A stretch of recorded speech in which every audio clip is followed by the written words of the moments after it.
everybody, thank you for tuning in today. I was not very comfortable, I guess. I feel like I'm sitting on top of you. I've got a longtime friend, mentor, and somebody that has been a real guide for us in the way we set some of our companies up, because of the way he did it and had such a positive influence with everybody involved. So I wanted to come in and talk about how he started his first company, and that is Alan Long. Alan, thank you for coming in. My pleasure. Thanks for having me. You bet. I've been dying to do this for a long time. So here we are. And I think we're going to find that a lot of your old residential agents are going to want to tune into this as well. Oh, that'd be nice to see them. Hi, everybody. Every time I run, Alan used to own DBL Realtors. Were you at 16 offices? We were 12. 12 offices, all West LA, Hollywood. You went out to Palm Springs even. We had 2 offices in Palm Springs, and the rest were here in the Los Angeles area. We had 800 agents, and we were doing about $5 billion a year, which back in 2005, $5 billion a year was a lot of inventory. Now it's not that much inventory because prices are so high. But in those days, doing $5 billion for a company our size with our average sales price was pretty tremendous. It was. It was just impressive the way the company was set up. Alan, I first came and interviewed with you. You were doing something completely different in that every agent had a computer at their desk. Now, every company that I had been around before they had the computer room, and I just thought that's brilliant to make information so accessible to these agents. And I'm sure there's a lot of other things you were doing I didn't notice, but that was one thing I thought, now this is the winning attitude. You're giving everybody the tools to be successful. And if you run into a DBL agent to this day, and I think it's every Sotheby's office here in Southern California is the old DBL, is that correct? Correct. Yeah. If you run into those old DBL agents, they will say, I miss DBL. And so that's something you should be very proud of, because those were some great agents that really worked well together. Well, it's interesting you bring up the computer thing, because I think it was probably the early 90s that we were putting computers on everybody's desk. And you'd walk into one of our offices, and the difference between it and other real estate offices is there was a computer on everybody's desk. Right. And in those days, they were pretty big. Yeah. So we had a lot of hardware sitting on the desk. But what was interesting is nobody was at that time in the early 90s emailing. And I had a lot of resistance from my agents in trying to communicate with them through email. They didn't want to do it. They were so used to getting voicemail blasts. Sure. And so when they would check their voicemails, they would then get the blast about something. Right. So in order to convince them, what I would do is once a week, I would randomly pick somebody for lunch.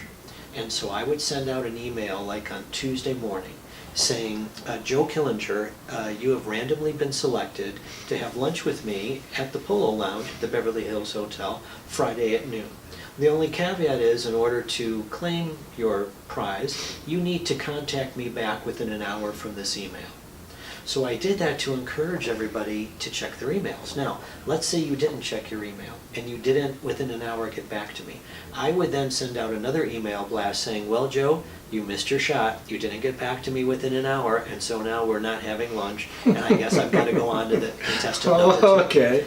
And little by little, that really got everybody to check their email on an hourly basis, because they just might be going to lunch with me. And the worst part was, if you weren't, I pretty much let everybody in the whole network know that you're not checking your email and you've screwed up lunch, a free lunch at the Beverly Hills Hotel. And everybody wants to go to lunch at the Beverly Hills Hotel. I don't think I ever got one of those invites, by the way. Really? So, well, there you go. But that, I think you hold came it against you. Once we were pretty much in the whole swing of things. I mean, I had Elaine Young, for instance. She was the hardest one to get her to use her email. But the thought that she missed a lunch at the Beverly Hills Hotel, she finally started to check her email. So it's a special place, and that's for sure. The computers, and one of the reasons why I wanted to put the computers in is so that we could communicate with each other in a more efficient manner than we were communicating with each other. And that was kind of the reason why I wanted to start DBL. Is the brokerage that I came from in Beverly Hills, they didn't work together. They worked independently, to the point where if I knew about a house and I didn't have anybody to sell that house to, I was not going to tell you about it, because Lord knows I might find a buyer for it in the next 3 months to come, and Yeah. I wouldn't want you to know about it, and I'd sit on it. Reality being, I probably would never find a buyer for it. Right. And had I have shared that information, and then you have shared information with me, we could have had a much more cooperative business. So that's what we really founded DBL on, was the concept of sharing information. And that's why we had a little game that I insisted each office play during their office meetings, and it was called Hot Properties. And I don't know if you remember, but what we would do is I we'd do. go around the room and we'd make everybody nominate what the hottest piece of property they saw during the previous week to the meeting. And we'd have somebody from staff writing down each one of the addresses. So you'd come up and you'd say, well, I saw 1234 Sunset Plaza Drive. It's listed for $1,599,000. It's 6 bedrooms, killer view, wonderful pool, and we'd write it down. So we'd go all around the room, and we'd have maybe about 7 or 8 suggestions. We would then read them all off, and everybody would vote on what they thought was the hottest of the hot properties nominated, and whoever won hot property for that day would get $50 cash for playing the game. But what was so important is then we would take that whole list of all the nominations and the winner, and we would email it to everybody in all the offices, so Right. that you had a list of what 75 people in the office looking for the last 7 days had thought were the hottest properties there. And you'd find that, you That's know what, brilliant. you'd sell a piece of property, and then the next week you'd nominate something and I'd sell it. And the next week Jane would nominate something and Pete would sell it. Point being is, we found out that by working together, we were so much more effective than by working individually. Yeah. And that was the whole reason why we really wanted to start DBL, was the concept of, to share my information and you to share your information with me would make us, we would all win from that situation. Yep. So that's what we did, and that's what the computers greatly helped to facilitate, was that communication amongst all of us. Well, and also the interaction, coming from, I was with another company before coming on with you guys, and you'd sit in, I would go down, and I was running their auction division, but I would go down and sit in the residential. Wouldn't have been Fred Sands, would it? Not that we want to make any It would have been. May he rest in Thank you, peace. Fred. May you rest in peace, yes.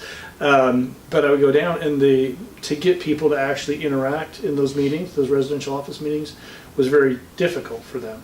Malcolm McEwen is somebody that was pretty good at it, and Malcolm, if you're watching, hello. But I go to a DBL office, and there was a lot of interaction. I guess I didn't realize what you guys were doing with that, but that would create a lot of that interaction, and I think that's what makes everybody want to work together. So, and that's something I can see in commercial real estate. Probably need to start. Everybody in commercial real estate kind of keeps their cards close to their chest. I think if they start Right. sharing that information, they'd start seeing that everybody would make a lot more money. So Yep. that is something we're working on. What was your plan? I mean, where did you open your first office? First office was on Beverly Drive, South Beverly Drive in Beverly Hills. Okay. 275 South Beverly Drive, 2-story walk-up. And at the time, South Beverly Drive, south of Wilshire, you might as well have been in Siberia. Yeah. There was nothing down there. Yeah. There was Larry Parker Deli down there, 24-hour deli, Right. and us, and that was it. And then lo and behold, within about 6 months of us moving in, the very first California Pizza Kitchen opened on South Oh, Beverly Drive, nice. and that was it. Then South Beverly Drive took off. And suddenly it was the place to be, and people thought we were just amazing to be down there, but that was our first office. And then we opened the office on Sunset Boulevard in Doheny, Okay. next to the Citibank. I remember that. That used to be a John Douglas office, Right. and they had left it for a larger space across the street. And so that office was sitting vacant for about 4 years. Oh, Nobody wow. wanted that space.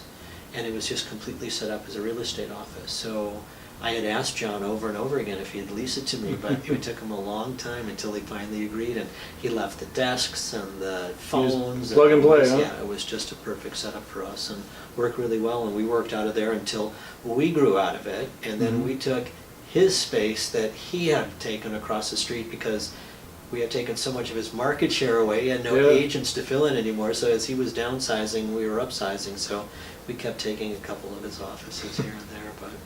I think he And did may okay. he rest in peace too, yes.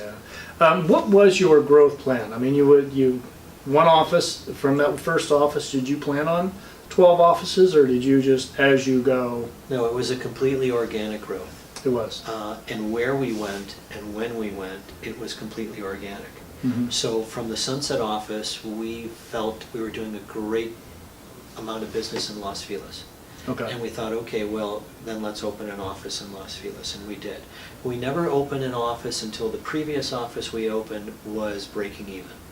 So we never over-encumbered the company, and frankly, we never borrowed one penny in order to open all those offices and run all those offices. Really? Yeah, we did it simply on all internal monies. Man, because the way it's going today, some of these companies are out there just buying everybody. Yes, I never really liked the idea of buying real estate agents. I think that's, I don't know if that's really a very good thing to do. But it is being done today because everybody wants to market share without thinking of profitability. Right. So we were always looking at both. How do we get market share and how do we remain profitable? So that was kind of another tenet of ours that we used a lot. Mm. You, which I firmly believe in too. That's why this office is where it's at, and our next office is when it's time to grow. We'll sit down and take a look at it. But how did you, to grow the way you did? How did you go out and recruit new agents or top talent? I guess. I think recruiting was one of my fortes. It Okay. still is. First of all, I would start by inviting them to the Beverly Hills Hotel for lunch at the Polo Lounge. Damn it! I never got invited to these. And again, very few people would turn down that lunch. Yeah, I don't blame. Then I would not bring the conversation really to recruiting until after we finished the meal. Right. Let everybody enjoy the lunch, enjoy themselves. And then after lunch was over, I would simply ask the agent there how happy they were.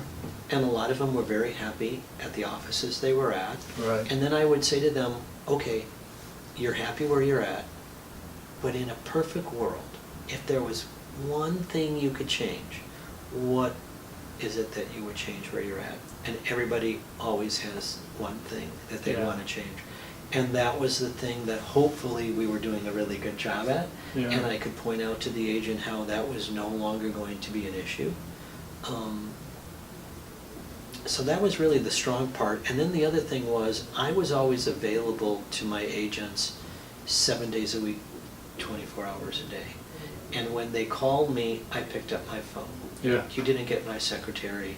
You didn't get David Parker, our wonderful office manager, or Chatty, our operation person. Yeah. You got me directly. Yeah. And the agents appreciated that. And they knew that it didn't matter if it was a Saturday or Sunday, because my philosophy was if you call me, you need me then. You don't need me tomorrow at 9 o'clock in the morning when it's convenient for me. And I found that if I took your call when you called, I could answer your question and we could get it done and dusted right then and there. Instead of you leaving me a message, me calling you back, maybe me leaving you a message, then I don't know where, if it's gone out of control by the time 24 hours has come and gone that I've gotten a hold of you. So I found that way I was able to deal with 800 agents as effectively as possible. So I knew that if you called me, it was important and you needed me, and so I took the phone. So that's what kept agents at our company. We had very little attrition from DBL. It was kind of once you came to DBL, you didn't leave because you knew you had the support staff.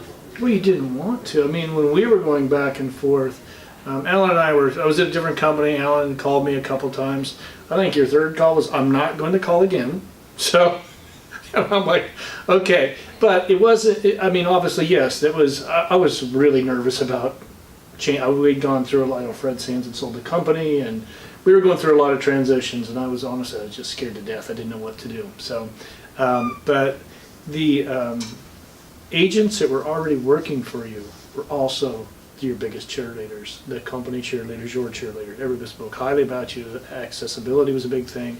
And so, it was just that really made a big difference. And, so Casey, Lisa Kirshner, all would say, don't screw this up, you need to get on board. So having the right company culture, I think, really was a big thing. And you know, I'm sure it helped find some good talent too that way, because when you've got your team out there pushing your company, that's huge. What kind of, when you brought in a newer agent, and this is something that we, with our commercial real estate company, dabble with, training new agents, how did you guys handle that? You brought them in, did you put them with a senior, or did you, okay, you did. They were all mentored. Okay, they were all They were all mentored. mentored. We didn't That have I a couldn't real, remember. we didn't have an official formal training program. Okay, So they were all pretty much mentored for your first 3 transactions. okay. And then we would periodically have all office meetings where we would cover points, in fact, and do a lot of role playing. I Oh, felt okay. that in the writing of an offer, Mm-hmm. I wanted to know everybody was writing an offer the way I wanted them to write an offer. In the presentation of the offer, I wanted to know that everybody was presenting the offer the way I wanted them to present the offer. Right. So I did a lot of role playing with people on how to write a purchase contract and how to present a purchase contract.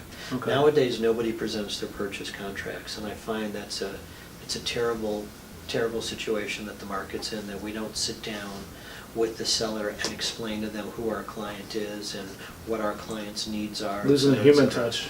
It's just so much easier to say no, and if I'm in front of you and you're having a problem with one of the points on the contract, I can ask you, well, what's the problem you have? And then my client may be very flexible to whatever that problem is, and we can take care of it right then and there.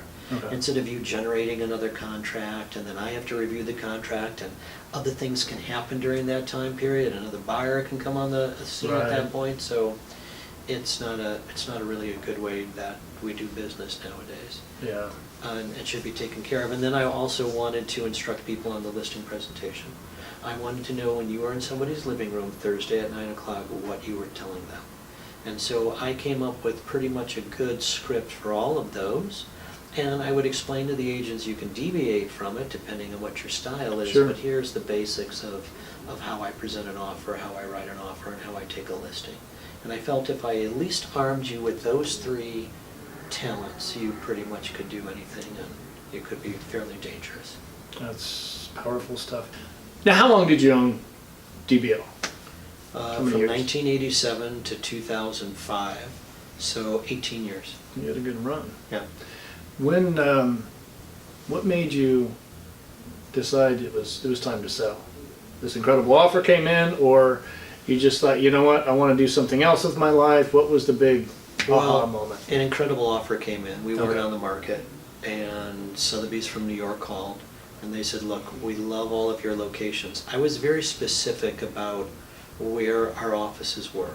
They had to be in neighborhoods that I enjoyed going to because I knew I'd have to interact with the agents and their clients in those areas. Mhm. So we were, you know, in the Malibu and the Palisades and Santa Monica and Brentwood and the Sunset Strip and Los Feliz and Palm Springs and Palm Desert and Silver Lake. And these were all areas that and Beverly Hills, 2 offices in Beverly Hills, that I enjoyed going to and driving to. Many of my managers lived in the Valley, and a lot of their agents did business in the Valley.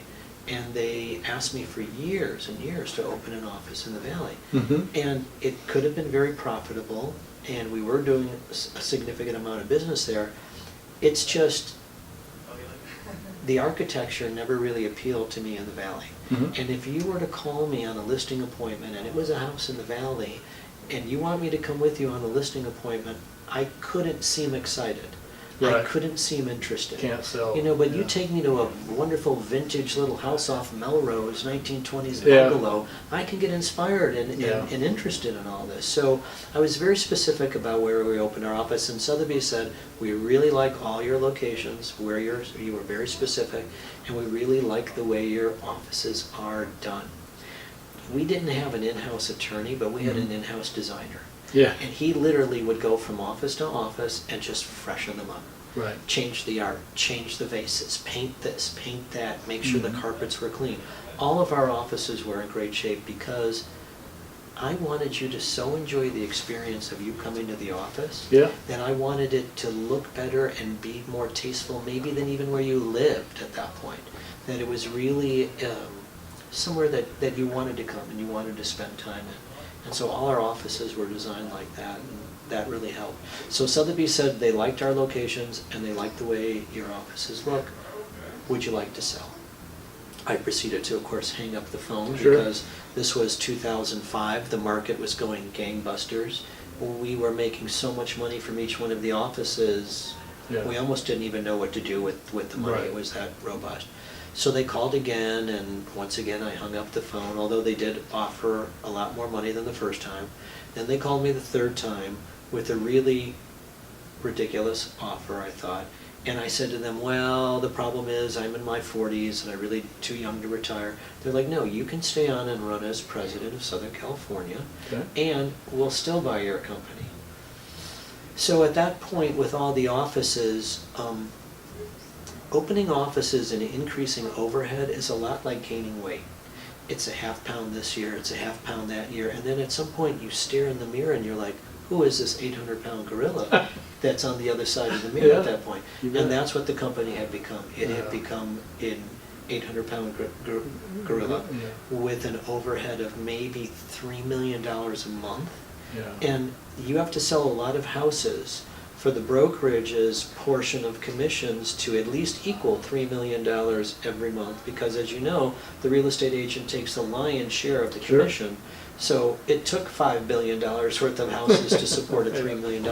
And so I was concerned that we would not, if the market turned, which 2 years later it did turn dramatically, we wouldn't be able to support that $3 million a month nut, along with the wonderful offer that Sotheby's had given me, along with the fact that I could still stay on the company for 3 years and run it as president. So that's how it came, that the sale came to be. Otherwise, there may still be a DBL Right. if it wasn't for Sotheby's, because we weren't on the market for sale. Yeah. And how many years has that been now since you sold? Well, God, 13 years now, my goodness. Oh my Time God. flies. Time does fly. That just seems like it was like 3-4 years ago to me. It just- Yes, now I've subsequently opened another real estate office in Park City, Utah. Okay.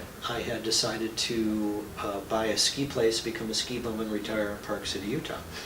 Well, that lasted about, a year. Yeah. And then I fell into a commercial opportunity Right. to buy some historic commercial property on a wonderful little plaza next to it, the chairlift, and to buy this shack.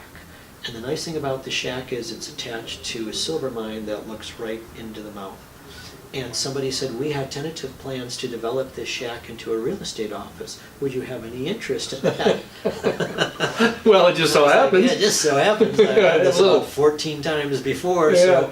So anyway, I got a hold of the shack, and it took me 4 years to build the shack into a real estate office because it was historic. I had to deal with the Historic Preservation Board. Because it was in a HOA, I had to deal with the Homeowners Association. Right. And just the regular Department of Building and Safety in Park Sure, City. especially with the historical. If it, It took me 4 years. Yeah. It took me 4 years of doing everything. So we got that done. So once I had a real estate office built, of course, I needed to have a real estate company, so I Right. opened a real estate company 3 years ago. It was a very humbling adventure because coming to Park City, all of my history and all of my Everything was here. experiences in Southern California meant nothing to them in Yeah. Park City whatsoever. Yeah. It was a lot of like, so who are you again? Would you Yeah. explain that to me again? So it was rather humbling starting at the very Sure. beginning. And I hired 4 brand new agents who knew absolutely nothing about real estate. Oh, And wow. it was interesting to go back to that point in my career True. where I was used to at DBL, you guys calling me with questions Mhm. and me helping you through your transactions. Right. Now, these agents had no questions because they had no clients, They- so they had no transactions. And they didn't know what to ask if they. And they didn't know what to ask, even if they had a client. So I had to go back to teach them, how do you create clients? How do you create your book of clients? Right. How do you create a circle of influence when you have no influence anywhere? Right. So it was really going way, way back to basics. And then after I taught them how to get clients, then I taught them what to do with the client after they Right. got the client. So Yeah. it was quite a learning experience for me and for them, and great. And once again, I'm sitting there, telephone rings, somebody says, we really like the location of your office, and we think it's the coolest office we've ever seen. Right. Would you like to sell it? And I was like, well, it's about a year or two premature to what I want to do, but it was such a perfect fit, and they were such the right real estate company, and my agents became their real estate agents. The transition was really smooth, so it really turned out really well. So once again, I am out of a real estate company and out of a job. So that's why I have time to be here filming this with you. Well, yeah, if you want to do investments or commercial real estate, we can find a place for you. I mean, it was really, I was thinking about what you said about the interior design of the real estate offices. They were all different, but very cool in their own way. Because if you look at your Pasadena office, and then you look at the Santa Monica office that we were in that was something. But another thing you did that I don't know why when I was listening to you talk, the one key opened all offices. Correct. That I thought was. Correct. That was thinking of the smallest things possible. Correct. Well, again, I always used to tell the real estate agents, there's only 3 answers to 3 questions you need to know, and if you know the answers to these 3 questions, you will be hugely successful. And the first question was, what's available? You need to know what's available to sell, so that when you find a client, you can tell them what it is they should buy. You need to know what things around it have sold for, so you can determine value. That's the second question. And the third question is, where did I park my car? So if you know the answers to those 3 questions, your geography is limitless to the state of California. But you need to know the answers to those 3 questions in order to be effective. So my thought was, if your office is in Santa Monica and you have a transaction in the Hollywood Hills, that your key to your Santa Monica office should open the door to the Sunset office in the Hollywood Hills. So if you needed to go in there with your client to use the conference room, and you could log on to your computer from our computer that was in the conference room, which was another thing nobody else had, you'd be able to do that. And it also got that whole idea that we're one big family out there, that it's not this office against this office against that office. And I wanted the manager from the Sunset office to know you and you to know that manager, which is why when we did our all office meetings, I would introduce all the managers to everybody every time we did our all office meetings, and encourage some of them to do presentations so that you guys would really get to know them. So I looked at it more as an extended family than I did as really a business. And I think that was also one of the reasons why we were so successful. Well, that is really where it's going now, is everybody's trying to work together. And we're trying to push that into commercial real estate, and we're having huge success through our Commercial Brokers International. It's working very well for us. And I just think that's where the future of real estate is. It's not this hiding, and I've got this deal I'm not going to tell anybody about. I think it's letting everybody know that you have this deal, and if you call me and you're another agent, I will even tell you that, hey, have you seen this property, because this fits exactly what you're looking for. So all boats rise that way. It's a win-win. It sounds really simple sitting here talking to you, everything you did from the one key to with the offices, because just so you know, I ran Alan's commercial division for him with George Pino. I would be in Santa Monica, and I had a couple deals in Pasadena, and a lot of these commercial deals, we'd have to go up there, we'd be up there on the weekend and do an inspection. That I could go in that office and work. It saved me a lot of time. It's just being able to get into that office and do the work, and everybody knew. I didn't know those people, but if I had a key and there was somebody else in there working, they knew it was okay. So that was brilliant. Creating an environment where everybody wants to work, that's huge. And these things seem so simple, but I'm sure when you were doing it, it took a lot. So sometimes the simple things, I guess, right? And I don't know if you remember our stock plan that we had. I'm sure you got a check after I sold DBL. And the stock plan was really quite simple. You couldn't buy the stock. The stock was awarded to you from DBL. Right. It was awarded to all our key employees based on their tenure. And the longer they were with us, the more stock they received. And as a real estate agent, as soon as you had made $1 million for yourself, you were now going to be vested in stock. Right. So it could take you 3 years to make $1 million, to making $300,000 a year, or 1 year if you had a really big year. But anyway, when you got to that threshold of making $1 million at DBL, you were gifted with stock. Every year after that, based on your performance, you were gifted with more stock. Right. And the point was that at some point, yes, we would sell DBL. And when we did, whatever we sold DBL for, you were going to get a proportionate share of that depending on how much stock you had accumulated.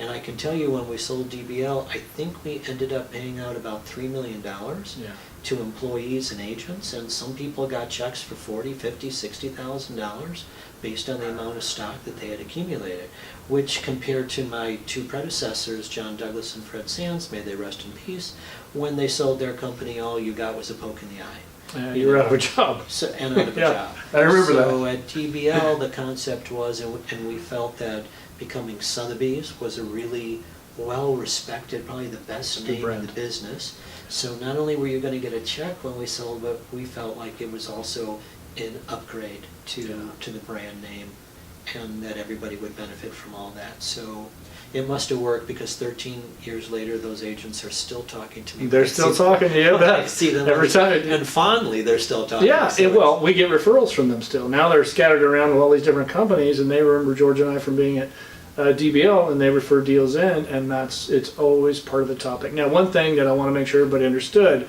it wasn't just real estate agents. This was employees that got checks when you sold as well. Correct. So some of them employees got a nice check as well. So that was special, and something that I think everybody should take a look at if you're looking to start your own real estate company. I know we've been going kind of long here, so I just kind of want to wrap it up. But what is the number one thing you attribute to all your success? It's interesting, everybody always asks me that question, thinking that it's going to be one client, one transaction, one office, one agent. It's the theme to Nick Siegel's book, if you read his book. Okay. And that is a series of little things done impeccably, consistently, will have a great effect. So it was just a series of little things being done as impeccably and as perfectly as I could do them.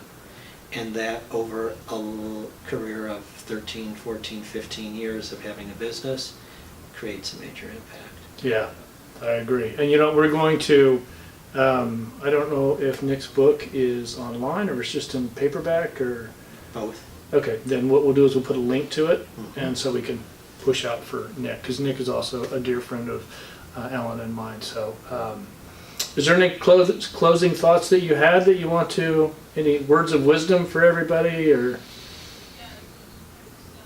It's just all about practice. I find that I am still constantly learning things because I'm out there still practicing the craft. Yeah. I mean, I did my very first reverse 1031 tax-deferred exchange. After 40 years in the business, I've finally done a reverse 1031 tax-deferred exchange. I've done a lot of forward tax-deferred exchange, but this was my very first. So anyway, point being is I'm still learning after 40 years, and it's because I'm still practicing the craft. So I can just tell you that the practice is directly related to how good of an agent you're actually going to be. Yeah. So it's just all about putting somebody in your car and driving them around and showing them houses and sitting in their living room on Thursday night at 9 o'clock telling them how much their house is worth. Right. The more times you find yourself doing that, the more successful you're going to be in the business. I agree very much. Well, thank you very much, Alan. You're welcome. That's it. Thank you for tuning in. everybody. We're going to, if you have questions for Alan, you can reach out to me and I'll make sure we get to him with your questions. If you could also please subscribe and like the video, that would be great as well. Thank you very much. Thank you. Have a good day.